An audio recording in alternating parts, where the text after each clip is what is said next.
一只 S 级海兽正悄悄靠近，猎人们纷纷举起火炮射击，奈何人家盔甲太硬，根本没伤害。船长只好下令改变策略，开始发起弓箭射击。这下把海兽扎疼了，直接潜进海底。再猝不及防，一个鲤鱼打挺，整艘船都差点被搞翻。海兽咬出船身，再伸出长长的触手，一抓一个小朋友，船员们都叫苦连天。这时雅各挺身而出，抓起长矛，朝着海兽的伤口一丢，他就疼得仰天长啸。船长看准机会，朝海兽腹部狠狠一刺。战争结束，猎人们获胜。听完这个故事，福利院的孩子们纷纷欢呼，雅各和船长简直太帅了。讲故事的梅西也这么认为，他当即就逃出去找雅各，要成为像他一样的海兽猎人。但没想到，他和雅各的第一次见面会是在这样的情况下。雅各最讨厌小孩了，当即就要停船把他送走，但梅西油嘴滑舌，很快就说服船长让他留下。结果当晚他们就被海兽袭击，还是 SSS 级的红焰魔。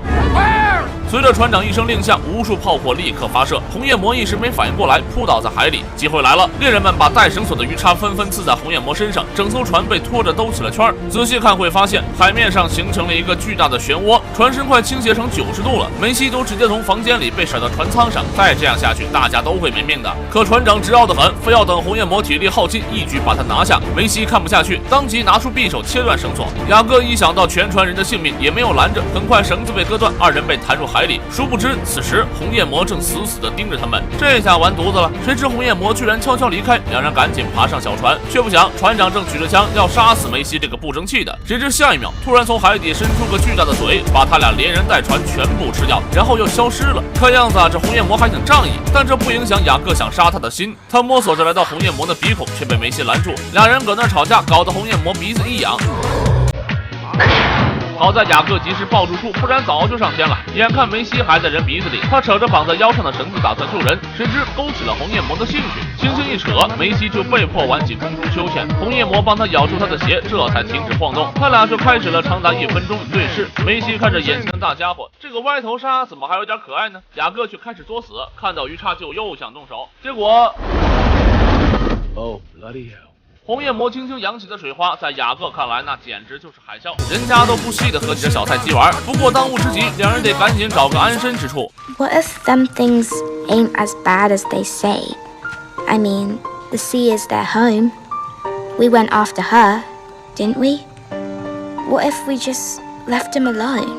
雅各沉默了，隔天一早就要带他回家，哪知突然出现个大钳子，直接把小船夹起。梅西不小心掉了下来，落在巨型螃蟹的背上。雅各这边也很难搞，大螃蟹直接抓着他要往嘴里送，眼看就要被吞掉，海面又出现异样，是红焰魔。大螃蟹赶紧把雅各吐掉，进入战斗状态，一钳子就控制红焰魔的脚。梅西见状，用力扯大螃蟹刚拉的双眼皮，虽然让他松了钳子，自己却掉进海里。雅各愤怒了，一个鱼叉正中螃蟹的胳肢窝，他正努力的想拔出来，红焰魔趁机叼起他往天上甩。战斗结束，可梅西还在海里。这时，一只蓝色的小海兽把他捞上来，真是有灵性的小家伙。但是现在船漏水了，没法回家。梅西突发奇想，可以找小红帮忙。小红是红焰魔，雅各觉得他疯了，而且红焰魔肯定不会帮忙的。谁知人家听完直接潜入海底，再把他俩连人带船拖在背上。梅西别提多开心了。雅各也不得不承认，传说中吃人的海兽真的没有那么穷凶极恶。很快到达目的地，他们都要跟小红说再见了。梅西不舍得拥抱他，小红却突然警惕起来。原来在山坡另一边有艘装备精良的捕猎船，而一个眼尖的士兵很快发现了他，二话不说就朝他开枪。这下小红被激怒了，把岸边的小船全部掀翻，紧接着把捕猎船拦腰撞成2半。本以为这下消停了，哪知又是来一艘捕猎船。仔细一看，这不就是船长的吗？他从女巫那儿拿来超强麻药，再配合巨型鱼叉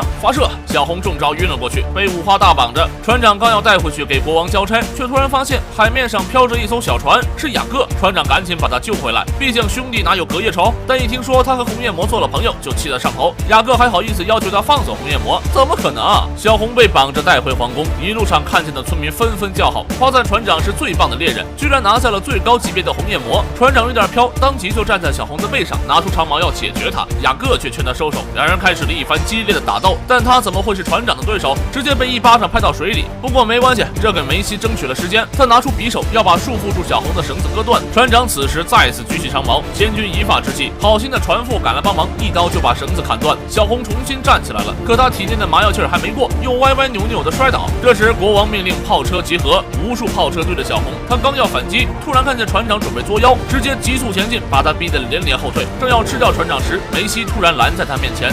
If you do this, it never ends. 雅各也拿着长矛高举过头顶，对着小红高喊 No more monster hunting！